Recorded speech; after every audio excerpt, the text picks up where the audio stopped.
Hey everybody, and welcome back to the Geeked Out Show.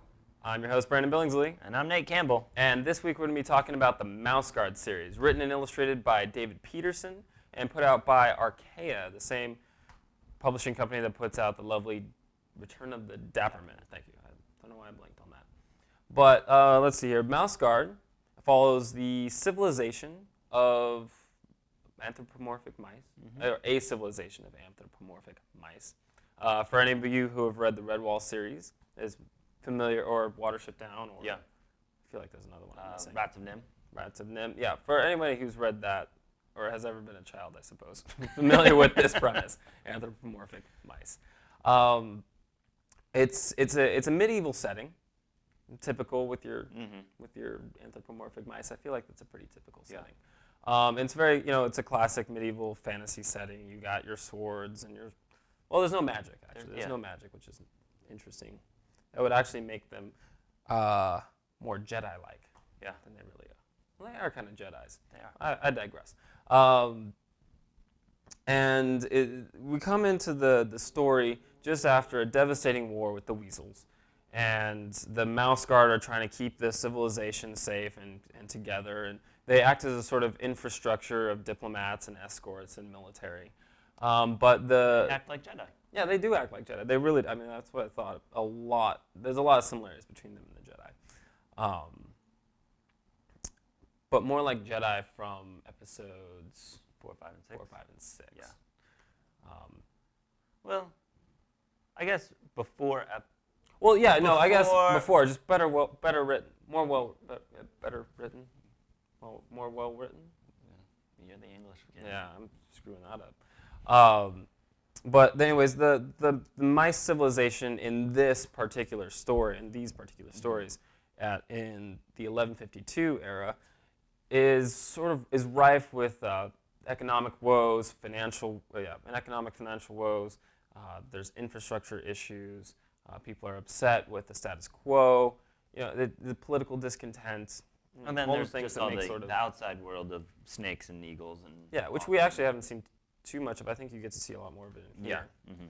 But Nate, why don't you tell me about your impressions of the series?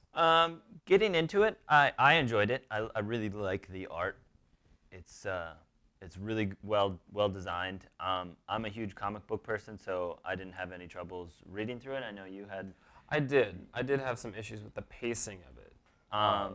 Being a classical reader of novels and short stories and such, I tend to read all the dialogue first in comic books, and then have to go back and match dialogue with characters to figure out who did what. Because when it's on like a page of a traditional book, it's a little more organized. Yeah. But I found the pacing when I was reading it a little bit off for me because I read in that style. I didn't have that problem, but I am an avid comic book reader. So I found it really good. It started off pretty slow in the very first one in fall, but once you get to winter, it picks up and you get a little more better design or better storyline. Character development. Yeah. And then the summer or spring. Spring's coming out soon. Yeah, spring's coming out soon.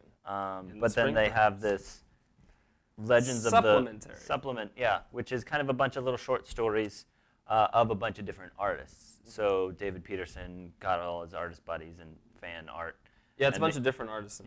Doing their take or their little stories of the MouseGuard, which I found okay. Some of them were great. Some of them were pretty cheesy, and some of the art was pretty cheesy as well.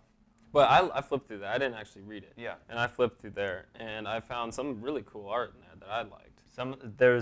It's a hit or miss one. I'd say 3 of the 8 or 9 stories are really good, and they taper off from there. So did you like David Peterson's artwork? His artwork. His that's what's on artwork the cover? his artwork is amazing. Storyline is good. I'm excited for the next one. I hear they're going to do kind of a more pirate theme. Oh, cool. Yeah. I didn't know that. Of them and ships. Yeah, no, I really like the artwork here. I thought that it was had a striking resemblance to what we were talking about earlier, Frank Miller's Dark Knight stuff. It's sort of gritty, postmodern realism, but definitely fantasy setting, and it's definitely got more gentle subject matter. But I found that the story, though, I mean, I like the artwork, but I found that the story, especially in this guy here, very flimsy, very thin. A lot of stuff happened on locations, and there wasn't very much explanation about why things were happening. And they took journeys, so geographically these towns were split apart, right? And they're traveling from town to town to town, trying to piece a puzzle together and then eventually prevent something from happening. I won't give it away, but I couldn't understand, A, why something was happening. Not enough backstory was given in this, and that's something that I've come to expect, especially in fantasy stories, novels. It is like the rich background history, plenty of addendums and indices to give background information and really flesh out a world. And this has the superficial stuff like a map and maybe some poems about the war and stuff like that, but it doesn't really flesh anything out. And you're dropped into the story kind of halfway through. Kind of halfway through, which is actually good from a storytelling point of view. But the characters are very two-dimensional, and you have your old wise one, you have your arrogant, short-fused one who always wants to fight, and you have the new young one, right? And they don't evolve much in this story. And what I described to you earlier is this is a pilot.